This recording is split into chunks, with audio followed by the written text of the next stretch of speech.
Picture this, a forgotten portrait.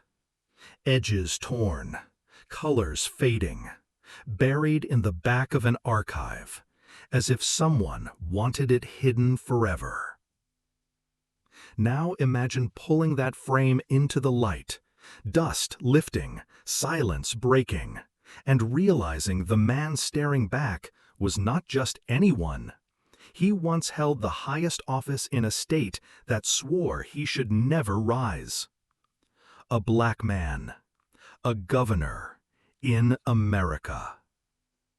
For a brief, impossible moment, he stood at the very top, a living symbol of freedom's promise after the Civil War. And then, almost as quickly, he vanished, not just from power, but from history itself. Textbooks ignored him, politicians erased him, generations never learned his name. Why? Because his very existence threatened the foundation of white supremacy. He was proof that the old order could fall, and those who feared that proof would do anything to erase it. This is not just a story about one man. It's about how far America would go to bury the truth. Who was he? Why did they fear him so much? The answers are stranger and far more dangerous than you think. The Civil War is over. The guns have gone silent. The Union has won. Freedom, at least on paper, has come to millions of formerly enslaved men and women. But the air is thick with danger. Because while the ink is still drying on the Emancipation Proclamation, a darker force is rising from the ashes of defeat. The Ku Klux Klan rides by torchlight. Crosses burn against the night sky. Votes are stolen with fists, guns, and nooses. In courthouse halls and dusty state capitals, new laws are written. Laws designed not to protect, but to exclude. Poll taxes, literacy tests, legal traps to choke off black voices before they can ever be heard. And when laws fail, violence fills the gap. Lynchings become a language of terror. Fear is the weapon, silence the goal. This was Reconstruction America.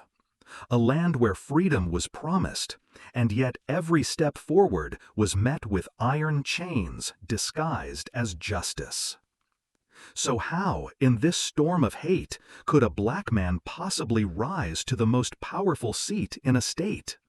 How could he walk into the governor's office when the very system was built to keep him out? The answer is a story almost no one believed possible. A boy born into a world that said he would never matter. No power, no privilege, no path forward. His name? Pinckney Benton Stewart Pinchback. A name history nearly buried. He was the child of a freed woman of color and a white planter who died too soon. At just 11 years old, he was forced to fend for himself. To survive in a world where the color of his skin meant danger at every corner. But he did not break. He fought. He learned. And when the Civil War erupted, Pinchback put on the Union blue. A black officer leading men in a war that would decide freedom itself. When the guns finally fell silent, he returned, not broken, but sharpened. And his people saw something in him. Strength, defiance, a voice they could trust. He entered politics, where every step was a gamble. Some allies welcomed him, believing in a new America. Others whispered promises with one hand while sharpening knives with the other. Yet Pinchback climbed higher, from state legislator to lieutenant governor, to the brink of the impossible. A black man on the doorstep of the governor's mansion. But here's the truth. Leadership in Reconstruction America was not just an honor, it was a death sentence waiting to be signed. Because every success he gained brought him closer to enemies who would stop at nothing to take it away. And soon, very soon, that price would come due. Imagine stepping into power and knowing that every eye watching you is waiting for you to fall. That was Pinckney Pinchback's reality.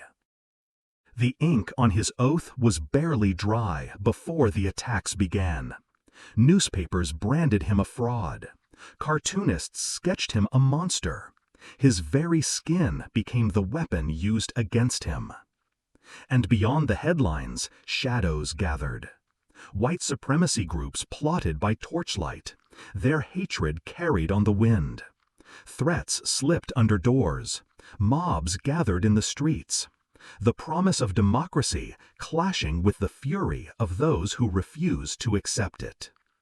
Inside the legislature, whispers spread like poison. Talk of impeachment, talk of removal, talk of getting rid of him any way necessary. For Pinchback, every decision was a battlefield. Every signature a risk. Every speech a spark that could ignite violence outside his door. He was not just governing a state. He was walking a tightrope above an ocean of enemies waiting for the rope to snap. The question was never if they would come for him. It was when. Could one man, surrounded, targeted, hated, truly stand against an entire system built to destroy him? Or would history bury him alive before he ever had the chance to lead? A man reaches the pinnacle of power. He signs laws. He shakes hands. He sits in the governor's chair. And then he disappears. Not in body, but in memory. Pinckney Pinchback's governorship was brief. Too brief. And when it ended, a new campaign began. One not fought with ballots or bullets, but with erasure. White politicians, furious that a black man had ever worn the title of governor, took their revenge in silence. His name was scrubbed from records. School books skipped his story.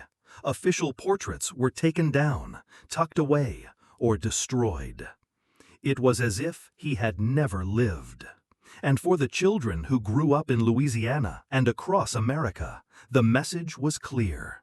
There was no precedent, no black governor, no proof that such a thing was possible.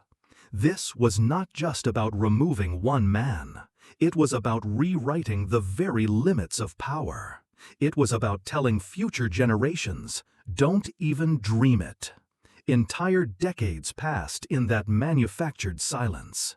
An entire people denied a hero. But here's the chilling question. Who had the power to erase a governor from history itself?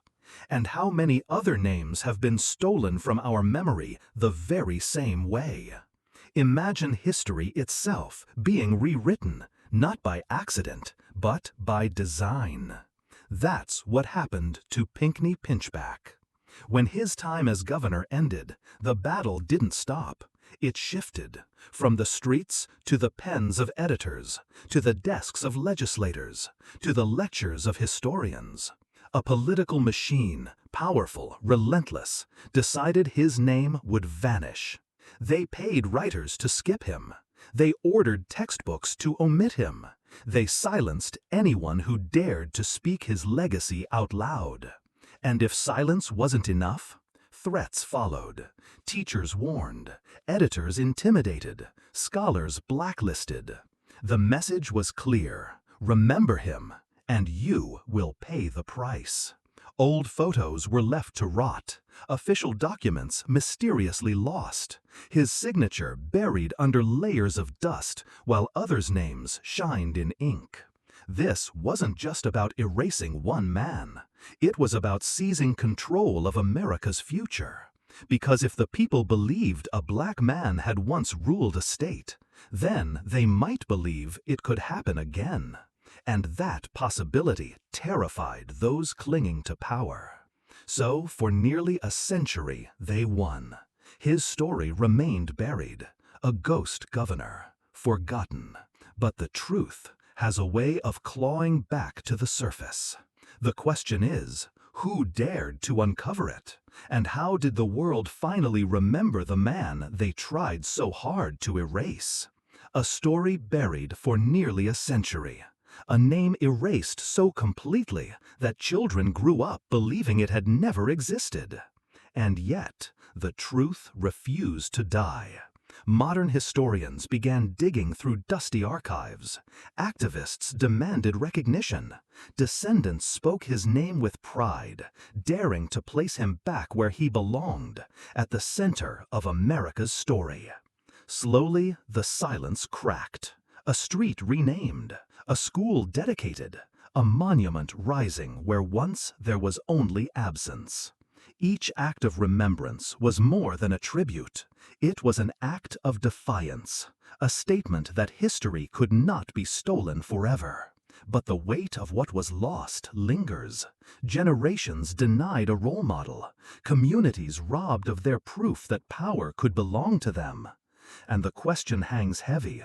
How many other names were erased? How many other stories still lie buried? Because remembering Pinckney Pinchback is not just about him. It is about us. As one historian put it, when they erased him, they tried to erase us all. We are not just fighting to remember a governor. We are fighting to remember ourselves. But here's the chilling thought. If his story was almost lost forever, what else have we already forgotten? A man powerful enough to change history, wiped away with the stroke of a pen. If they could erase a governor, what else have they erased? Today, the battle continues. Voter suppression laws return in new disguises. Textbooks are rewritten, entire chapters of history cut away. The same shadows that buried Pinckney Pinchback's legacy still move among us, quiet, determined, dangerous. This is not just about the past, it is about right now. Because if history can be stolen once, it can be stolen again. That is why his story matters, why his name must be spoken, why memory itself has become resistance. Pinckney Pinchback was America's first black governor. They tried to erase him, but you can make sure they fail. Share his name, keep his story alive, because when we remember, we fight back.